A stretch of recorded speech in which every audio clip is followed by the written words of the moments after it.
ஒரு ஷியாம் வந்து இயற்கையிலையும் ப்ளஸ் டூலேயும் மிகப்பெரிய அழகிய கதாநாயகனா, ஹேண்ட்ஸம் கதாநாயகனா just entered in the field. At last அவர் கொஞ்சம் கொஞ்சமாக எப்படியோ எங்கே காண போனாருன்னு தெரியாது. அதுக்கப்புறம் ஸ்ரீகாந்த் எடுத்த உடனே மேசிவ் ஹிட்டு. அதுக்கப்புறம் வந்து ஆஸ்கார் மூவிஸில் ஒரு படம் வந்து அதை விட பெரிய ஹிட்டு. அதுக்கப்புறம் கரு பழனியப்பன் ஒரு படம் வந்து சூப்பர் ஹிட்டு. இது மாதிரி ஸ்ரீகாந்த் வரிசையாக ஹிட்டு கொடுத்தவர் திடீர்னு கம்ப்ளீட்டாக டவுன்ஃபால் ஆச்சு. இதுக்கு நம்ம ஜீவா பார்த்தீங்கன்னா, ஆரியா பார்த்தீங்கன்னா இப்போ சார்பட்டால ரொம்ப நல்லா பண்ணார். அதுக்கப்புறம் பார்த்தீங்கன்னா அடுத்த பீக்கில் போயிருக்கணும். என்ன தடுக்குது அவங்கள? அதேமாரி ஆரியா ட்ராப் ஆனது. ஈவன் வந்து விதார்த்து கூட வருஷத்துக்கு ஒரு படம் அவன் மைனா சூப்பர் ஹிட் பண்ணார். அவங்கள தயாரிப்பாளர் கம்மியாயிட்டாங்களா? அவங்க தன்னை நிலைநிறுத்திக்கணும்னு சொல்லிட்டு ஏதாவது ஒரு படத்தை மறுபடியும் திரும்பி நம்ம வந்து ஜெயிக்கணும்னு சொல்கிறதுக்காக ஒரு படத்தில் பார்த்தீங்கன்னா சிவாஜி சாரும் ரஜினி சாரும் நடிச்சிருப்பாங்க. அது ரஜினி சார் அவருடைய மார்க்கை பண்ணிட்டு போயிருப்பார், சிவாஜியே பாராட்டுற அளவுக்கு. ஸோ உங்களுக்கு டேலண்ட் இருந்ததுன்னா நீங்கள் முழு படம் வர வேணாம், 4 சீன் வந்தால் போகிற அபூர்வங்கள் மாதிரி ரஜினிகாந்த். ஸோ அதுக்கு உங்களை நீங்கள் தயார் பண்ணி வச்சுருக்கீங்களா? எளிமையாக எல்லாரும் உங்களை ரீச் பண்ணுற அளவுக்கு நீங்கள் இருக்கீங்களா? நீங்கள் அன்னைக்கு கேட்ட சம்பளத்தை இன்றைக்கி கேட்குறீங்களா?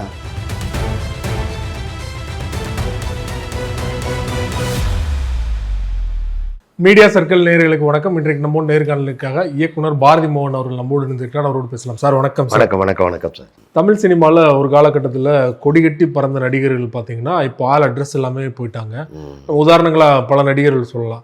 ஸ்ரீகாந்தில் தொடங்கி தற்போது ஜீவா வரைக்கும் பார்த்தீங்கன்னா பட வாய்ப்பு இல்லாமல் இருக்காங்க. எப்போதாவது ஒரு படம் 2 படம்லாம் நடிக்கிறாங்க.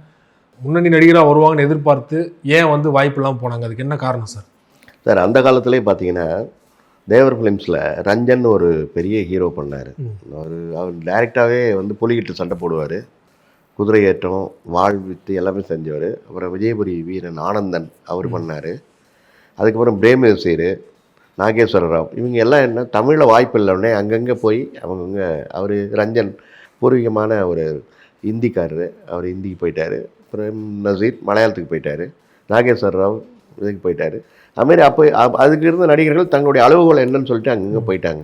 நம்ம தொலைந்து போனவர்கள் இந்த லிஸ்ட்டில் இருக்கிற நடிகர்களுக்கு தன்னுடைய வாழ்க்கையை ரீகெயின் பண்ணுற அளவுக்கு ஒரு எஃபோர்ட் எடுத்துக்கலன்னு தான் நம்ம சொல்ல முடியும். இதை நான் கம்ப்ளைண்ட்டாக சொல்லலை.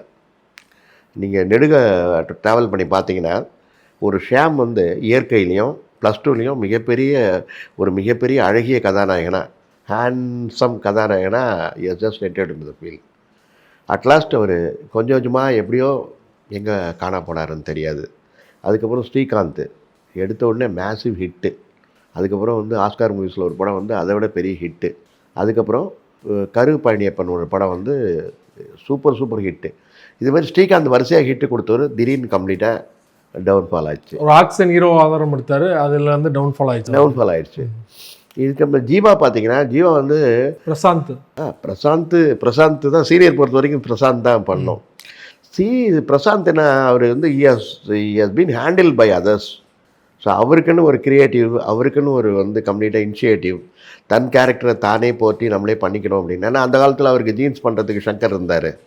இது மாதிரி பெரிய வைகாசி பிறந்தாச்சு, அந்த இயக்குனர் வந்து சிறப்பாக அவர் பண்ணி கொடுத்தாரு. So it is the directors ஆர்டிஸ்டாக அவர் பண்ணார்.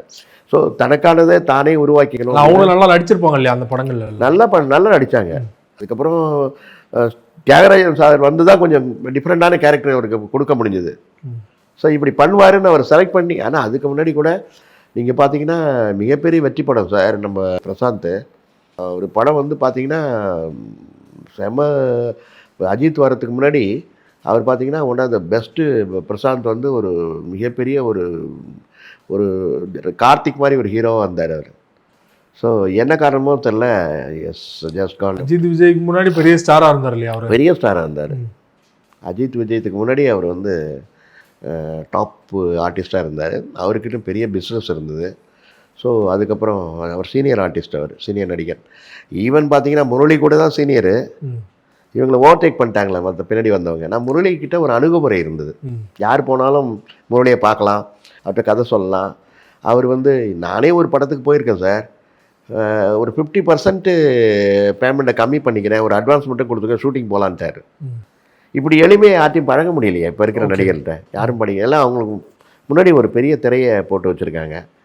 அதே மாதிரி படம் ஹிட்டானாலே அவ்வளோதான், அவனோட ஆட்டிடியூடே மாற ஆரம்பிச்சு. ஆமாம், ஆர்யா பார்த்தீங்கன்னா இப்போ சார்பட்டால ரொம்ப நல்லா பண்ணார். அதுக்கப்புறம் பார்த்தீங்கன்னா அடுத்த பீக்கில் போயிருக்கணும். என்ன தடுக்குது அவங்கள? அதேமாரி ஆர்யா ட்ராப் ஆனது. ஈவன் வந்து விதார்த்து கூட வருஷத்துக்கு ஒரு படம், அவன் மைனா சூப்பர் ஹிட் பண்ணார். ஸோ அவங்க வந்து அவங்கள தயாரிப்பாளர் கம்மியாயிட்டாங்களா, அவங்க தன்னை நிலைநிறுத்திக்கணும்னு சொல்லிட்டு ஏதாவது ஒரு படத்தை மறுபடியும் திரும்பி நம்ம வந்து ஜெயிக்கணும்னு சொல்கிறதுக்காக சில இளமையான இயக்குனர்கள், நல்ல கதை அம்சம் உள்ள புதிய இயக்குனர்களை பிடிச்சி தன்னை மறுபடியும் நிலைநிறுத்தி அவங்களுக்கு வந்து அதை வந்து அவங்க எஃபோர்ட் எடுத்துக்கிட்டாங்களா, இது எதுவுமே தெரியாத அளவுக்கு இந்த நிகழ்வுகள் நடந்துகிட்ருக்கு. இப்போ கூட பார்த்தீங்கன்னா சிம்பு வந்து 6 மாதத்துக்கு ஒரு படம் நடிக்கலாம், நல்ல கதையை தேர்ந்து நடிக்கலாம். அவர் படம் எப்பயோ அத்திப்பூத்த மாதிரி ஒரு படம் வந்துட்டுருக்கு. அவருக்கெல்லாம் அந்த டேலண்ட்டே கிடையாது. அவர் ஓன் ப்ரொடக்ஷனே பண்ணலாம். பார்ன் வித் சில்வர் ஸ்பூனு ஒரு புது இயக்குனர்களை எடுத்துக்கிட்டு நல்ல சின்ன கதையை சொல்லி ஒரு பெரிய காட்ஃபாதர் லெவலில் அவர் பிரமாதமாக பண்ணலாம். இவர் எந்த கேரக்டர் எடுத்தாலும் அவர் ஜெயிப்பார். அந்த அளவுக்கு வர்சடைல் டேலண்டட் சிம்பு. அவர் படமும் கம்ப்ளீட்டாக அவர் மாதிரி ஸ்லீப்பிங் மூடில் இருக்குது. அவருடைய படங்கள் அதில் இருக்குது. ஸோ கரண்டில் பார்த்தீங்கன்னா ஆல்மோஸ்ட்டு ஒரு டாப்பில் இருந்தவங்க 90ஸ்லேருந்து ஆரம்பித்து டாப்பில் இருந்து 2023 வரைக்கும் டாப்பில் இருந்தவங்க யாருமே இப்போது டோட்டலாக ஃபிலிமில் இல்லை. அதனால தான் நிறைய புதுமுகங்கள் வந்து டைரக்டர் பண்ணி அந்த புதுமுகங்கள் படம்லாம் ஓடுறதில்ல. ஏன்னா ஒரு நல்ல ஸ்கூல்லேருந்து வந்ததில்லை, நல்ல இயக்குனர் ஹேண்டில் பண்ணதில்லை. ஸோ ஒரு ஷார்ட் ஃபிலிமு ஏதோ பிரதீப் ரங்கநாதன் அவரை தன்னையே வடிவம் வச்சுக்கிட்டு தன்னை செதுக்கிட்டு அப்டேட்டாக இருந்து இளைஞனுடைய மனசு சைக்காலஜியை புரிஞ்சுக்கிட்டு பண்ணுறதுனால அவர் ஓகே ஆகிட்டார். அதுமாரி 1-2 பண்ணாங்க.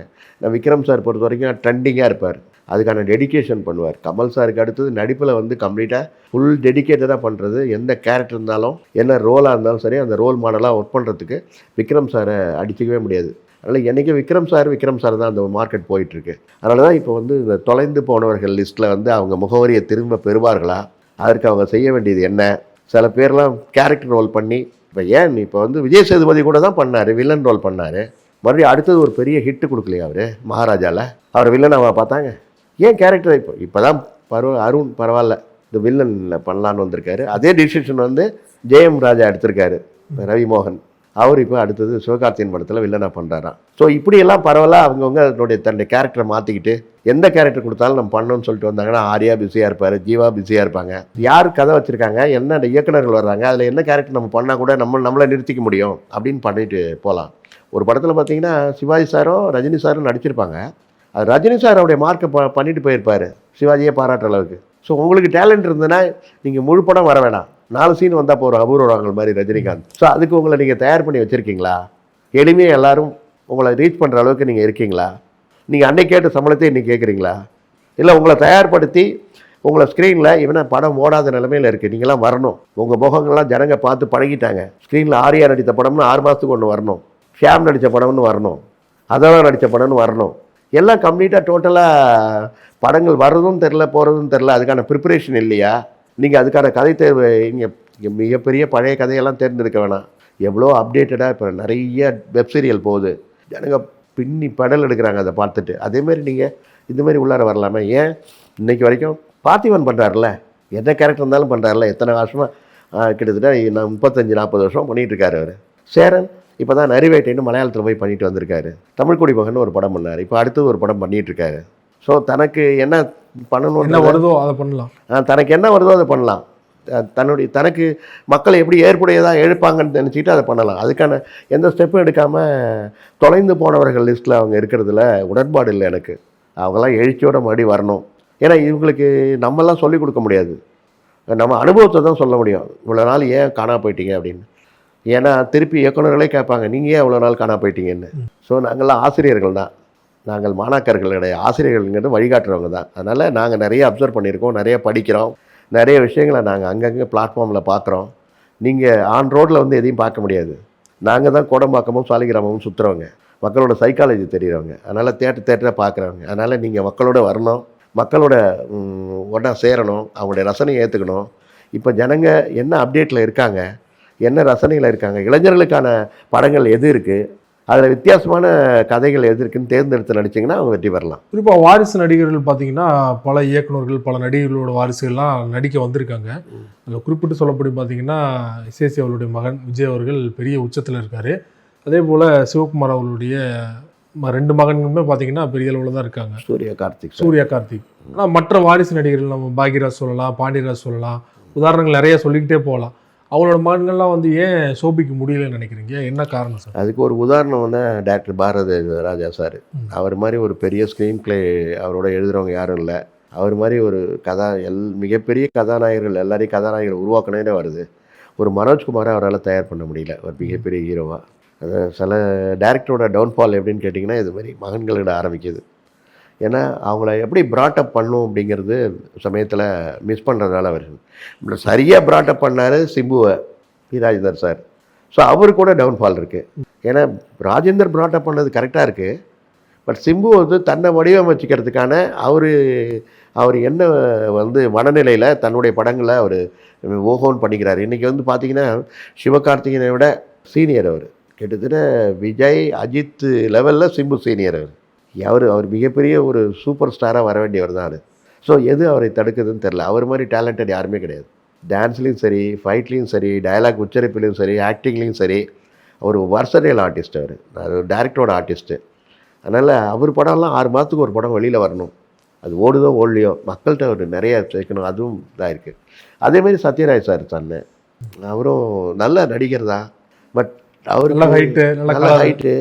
அவர் நிறைய ஹாரர் படத்தில் நடித்தார், இதெல்லாம் ஹிட் ஆச்சு. மறுபடியும் ஜேனரை விட்டுட்டு அப்புறம் வெளியில் வந்தாருன்னு தெரில. இப்போ அவரும் அப்படி தான். அவங்கெல்லாம் சொந்த படம் கூட எடுக்கலாம். பட் இப்போ இருக்கிற சூழ்நிலையில் அந்த ரிஸ்க் எடுக்க வேணாம். ஆனால் வெளிப்படங்களில் நடித்து கொஞ்சம் பேர் வாங்கி வரலாம்ல. அதெல்லாம் பண்ண முடியல. என்ன இருந்தாலும் சரி, இதுதான் நமக்கு திரைப்படம் தான் நம்முடைய வாழ்க்கை. இதில் நல்ல படங்கள் தேர்ந்தெடுத்து செலக்ட் பண்ணுவோம். இதுக்காக நம்ம என்ன வேணாலும் பண்ணுவோம் அப்படின்ட்டு கார்த்திக்கு சூர்யா இறங்கின மாதிரி அவங்க களத்தில் இறங்கலை. சந்திரசேகர் சார் வந்து விஜயை வடிவமைச்சார், அவர் உருவாக்குனார். அந்த பாதையை அவர் பிடிச்சி விஜய் ஜெயிச்சுட்டு போயிட்டார். அதேமாரி இவங்களும் ஒரு பாதையை தேர்ந்தெடுத்து ஜெயிக்கிறதுக்கான ஏன் வந்து அவங்களுக்கு அந்த கான்செப்ட் வரமாட்டேங்குது? யார் பூனைக்கு மணி கட்டுறது? வெளியில் வரணும்ல. இதுக்கு என்ன சொல்யூஷன் நீங்கள் தான் சொல்லணும். சமீபத்திய உதாரணம் கூட பார்த்தீங்கன்னா விஜயகாந்த் அவருடைய மகன் விஜயகாந்த் சாரால் வந்து பல நடிகர்கள் வாய்ப்பு பெற்றிருக்காங்க, பல இயக்குநர்கள் வந்து வாய்ப்பு பெற்றிருக்காங்க. ஆனாலுமே வந்து அவருடைய மகன் இந்த ஸ்ட்ரகிள் தான் பண்ணிட்டு இருக்காரு. சண்முக பாண்டியன் ஓரளவு வரத்துக்கான வாய்ப்புகள் இருக்குது. ஏன்னா விஜயகாந்த் சாரோட தர்மம் அவர் எல்லாம் இப்போ பார்த்தீங்கன்னா அந்த காலத்தில் பார்த்தீங்கன்னா மன்சூர் அலிகானுக்கு ஒரு பெரிய பிரேக் கொடுத்தவர் விஜயகாந்த் தான். அதில் வந்து அவர் சரத்குமாருக்கு ஒரு லைஃப் கொடுத்தவர். பெரிய நடிகர்கள்லாம் தன் கூட இருக்கிற சக நடிகர்கள்லாம் தூக்கி விட்டுருக்காரு. ஸோ சண்முக பாண்டியன் ஒரு காலத்தில் வரலாம். விஜய் அவர்களுக்கு அவர் தான் முதல்ல செந்தூர பாண்டியன் வெற்றி கொடுத்தாரு. செந்தூர பாண்டியன் இந்த டைட்டில் என்னோட டைட்டில். ஓ ஓகே. அந்த டைட்டில் என்ன விசேஷம் சார் கேட்டு வாங்கிட்டார். நான் விஜயகாந்த் கூட என் பையனை நடிக்க வைக்கிறேன், அந்த டைட்டில் கொடு அப்படின்னு கேட்டேன். நான் கொடுத்துருக்கேன். அதெல்லாம் அதெல்லாம் வந்து அதுக்கான தகுதி உள்ளவங்க தான் அவங்க. நான் அதை பற்றி சொல்லலை, சொல்கிறேன். அதாவது சினிமா வந்து வியாபாரம் அப்படின்னு பார்க்காம, சம்பளம்னு பார்க்காம, இது வாழ்க்கையை நினச்சி பார்த்தா வெற்றி நிச்சயம். நீங்கள் சொன்ன மாதிரி வந்து பர்சனல் கேரக்டரை மாற்றணும். அதே போல் வந்து சரியான ஒரு கதை தேர்வுகளும் அவங்க பண்ணலை. இதை தாண்டி முக்கியமாக வந்து ஒரு ஆட்டிடியூட் அப்படிங்கிற ஒரு பிரச்சனை வந்துடுது இல்லையா நிறைய நடிகர்களுக்கு. 2 படம் ஒன்றுன்னு பார்த்தீங்கன்னா நம்ம தான் பெரிய ஸ்டார் ஆகிட்டோம் அப்படிங்கிற மாதிரி ஒரு எண்ணங்களே அவங்கள வந்து டவுன்ஃபால் கொண்டு போயிருந்தோம். இல்லை சார், இப்போ விஜய் சேதுபதி சார் எடுத்துக்கிட்டிங்கன்னா அவருக்கு அப் அண்ட் டவுன்ஸ் வந்துக்கிட்டே இருக்கும். அவர் சாதாரணமாக ஒரு சசிகுமாரோட தோழனாக ஒரு படத்தில் நடித்து தான் வந்தவர். அவருக்கு அடிப்படையாக சுந்தரபாண்டி எந்த கேரக்டருக்கு எந்த கேரக்டர் வெயிட்டாக இருந்தால் நம்ம பண்ண முடியும்னு தெரியும். அதுக்கப்புறம் தென்மேற்கு பருவக்காற்று இப்படிலாம் வந்து அவருடைய லைஃப்பை வந்து வடிவமைச்சு போனவர். இது மாதிரிலாம் இவங்க போனதே இல்லை. அதனால தான் இப்போ பாருங்க, விஜய் சேதுபதி பொறுத்த வரைக்கும் பார்த்தீங்கன்னா அவர் மாஸில் அவர் எப்போதுமே ஸ்ட்ராங்காக இருக்கிறாரு. அவருக்கு உண்டான பிஸ்னஸ் நல்லாயிருக்கு. அவர் வில்லனை நடித்தாலும் எது நடித்தாலும் அவருக்கு பிஸ்னஸ் சார் அப்படி நல்லாயிருக்கு. அதேமாரி அடுத்தது அடாப்ஷன் எப்படின்னு கேட்டிங்கன்னா நம்ம விக்ரம் பிரபு சார். விக்ரம் பிரபு என்ன பண்ணார், முதல்ல ஒரு மாசான கேரக்டர்லாம் பண்ணிட்டு வந்தார். அப்புறமேல என்ன பண்ணிட்டாரு, கொஞ்சம் அடக்கி வாசித்து எளிமையான கேரக்டரு, தனக்கு சூட்டபுளான கேரக்டரு, அதில் அவர் ஹைலைட் என்ன பண்ண முடியும் அப்படி தான். இப்போ கூட அடுத்தது சிறையை பற்றி சிறப்பாக சொல்கிறாங்க. அவருடைய கேரக்டர் சைடும் சரி, படத்தோட திரைக்கதை பற்றியும் நல்லா சிறப்பாக சொல்கிறாங்க. அதுமாரி சிறை இதே மாதிரி பாணியில் கௌதம் கார்த்திக் வரணும். அவரும் இதுமாரி கதைகளை கேட்டு, நான் அவர்கிட்ட போய் கதை சொல்கிறதுக்கே அவர் தன்னுடைய வாய்ப்புகளை அவர் உண்டாக்கி மற்ற இயக்குநர்களுக்கு தரணும். அதுமாரி பண்ணணும். ஸோ இந்த பாணியில் போனால் நிச்சயமாக வெற்றி. ஏன்னு கேட்டிங்கன்னா சிவகார்த்திகேயன் பொறுத்த வரைக்கும் அவருடைய வெற்றியும் சாதாரண வெற்றி இல்லை. அவர் வந்து கதைக்கு மெனக்கிறாரு. தயாரிப்பாளர்களை தேர்வு செய்கிறதுக்கும் தன்னுடைய கேரக்டருக்கும் தன்னுடைய கதை சூட்டபுளாக இருக்கிறதுக்கும் அந்த கதையை தனக்கு சூட்டபுளாக மாற்றிக்கிறதுக்கும் ரொம்ப மெனக்கிறார். 2 மாதம் 3 மாதம் வருத்தப்படாத வாலிபர் சங்கம் அந்த மாதிரி 2-3 மாதத்தில் படம் முடிக்கிற வேலையெல்லாம் இப்போ அவர்கிட்ட கிடையாது. திரைக்கதைக்கு ஒரு 6 மாதம் ஆகுது, அதுக்கான வடிவமைப்புக்கு 6 மாதம் ஆகுது, அவர் நடிக்கிறதுக்கும் ஒரு 6 மாதம் ஆகுது. இப்போ அவர் வந்து சரி அது ரொம்ப பிரமாதமாக ஓடுதோ இல்லையோ தன் கேரக்டரை மக்களை அக்செப்ட் பண்ணுற அளவுக்கு அவர் மெனக்கிறாரு. சரி, அப்படி ஒரு மெனக்கிடுதல் இருந்துன்னா எல்லாருக்கும் அந்த வெற்றி தானாக வருங்கிறது தான் என்னுடைய அபிப்பிராயம். ரொம்ப நன்றி சார். வாரிசு நடிகர்கள் மற்றும் தொலைந்து போன நடிகர்கள் குறித்து பல்வேறு தகவல் எங்களோட பகிர்ந்து கொண்டீங்க. மிக்க நன்றி. நன்றி சார், வணக்கம்.